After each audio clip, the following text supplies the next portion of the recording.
On s'intéresse maintenant à l'équipe du CESAG. Présentation de solutions. Rappelons que le thème principal est l'agriculture. Quelle est la problématique sur le thème de l'agriculture que vous avez choisi? Quelles solutions pour contribuer à la réduction du déficit de production agricole?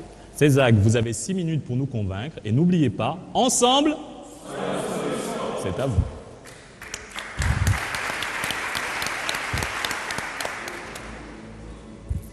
La terre, elle ne ment jamais. Nous venons de la terre et nous retournons à la terre. Tout porte à croire que la terre est cet élément dont l'homme ne pourra jamais se défaire. Nous marchons sur la terre, nous bâtissons nos maisons avec la terre et mieux encore, nous tirons de la terre des éléments nécessaires à notre subsistance.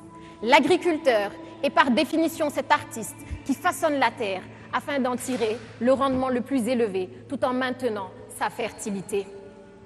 Un disciple de Socrate disait ceci: l'agriculture est la mère de tous les arts. Lorsqu'elle est bien menée, tous les autres arts prospèrent. Lorsqu'elle est négligée, tous les autres arts déclinent, sous terre et sous mer.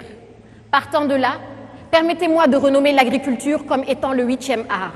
Ce chiffre 8, lorsque vous le couchez, donne le signe mathématique infini, comme pour dire que l'agriculture est vouée à un bel avenir.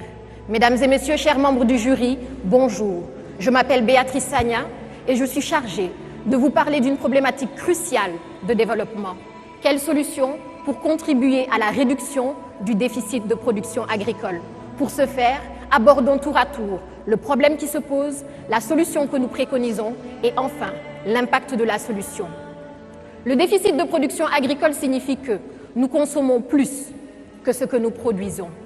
Et la direction de l'analyse, de la prévision et des statistiques agricoles sur la campagne 2012-2013 notait un déficit de plus de 900 000 tonnes pour le riz, 738 pour le gombo et 10 tonnes pour l'aubergine. Vous n'avez rien remarqué? Chacun des produits que je viens d'énumérer entre dans la composition du tchèb. Autrement dit, notre tchéboudienne est en partie importé. D'ailleurs, nous importons plus que nous n'exportons. En 2013, c'est 222 milliards de francs que nous avons déposés tout juste pour importer le riz. Cela correspond à 4000 maternités modernes comme celle de la région de Oussouye. Pourtant, l'agriculture sénégalaise dispose d'atouts considérables.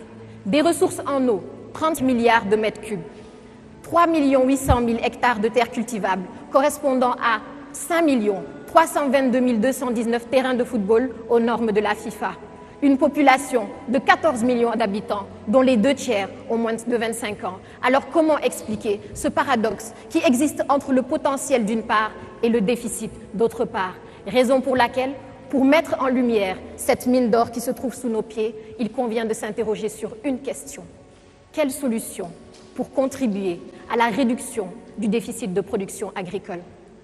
De l'indépendance à nos jours, l'agriculture a connu la création de sociétés comme la SAED, la Sonacos devenue Sunéor avec les socialistes, de plans et programmes comme le REVA, la Goana avec le président Wade, PRACAS avec le président Macky Sall.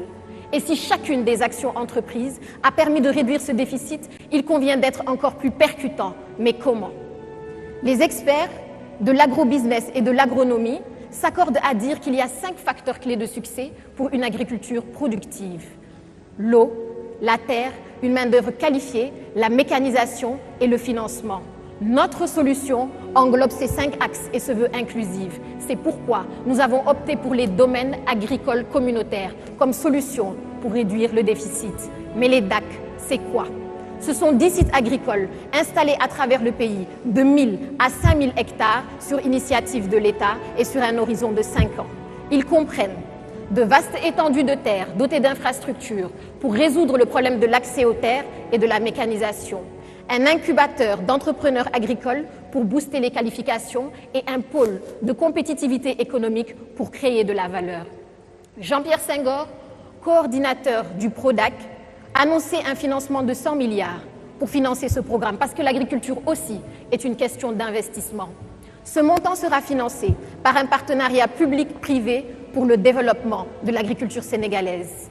Notre solution a d'ores et déjà produit des impacts considérables et le premier DAC de Itato, dans la région de Kédougou, en est un exemple palpable. D'un point de vue social, il se traduit par le renforcement de l'identité rurale, un frein à l'exode rural et la réaffirmation de la lutte contre l'insécurité alimentaire, quand on sait que 30% des ménages ruraux au Sénégal sont menacés par l'insécurité alimentaire. D'un point de vue économique, il se traduit par l'augmentation du pouvoir d'achat des ménages, avec la création de 300 000 emplois sur un horizon de 5 ans. Et enfin, sur le plan environnemental, il se traduit par la préservation de la nature à travers la sensibilisation des acteurs, à travers les formations PRODAC. En définitive, nous avons opté pour les domaines agricoles communautaires comme solution et moteur de la croissance inclusive d'une agriculture qui nourrit ses hommes et nourrit les autres secteurs de l'économie. Mesdames et messieurs, ces dernières semaines, nos déplacements de l'entreprise agricole Tropicasem aux fermes de Bayard ont suscité en moi la vocation d'appartenir au ballet de l'agriculture. Et si ce ballet est assimilable à une chanson, alors je laisserai tout dans la chanson. Parce que la terre, elle ne ment jamais. Je vous remercie. Merci. Béatrice de l'équipe CESAG, sous vos applaudissements. Une première épreuve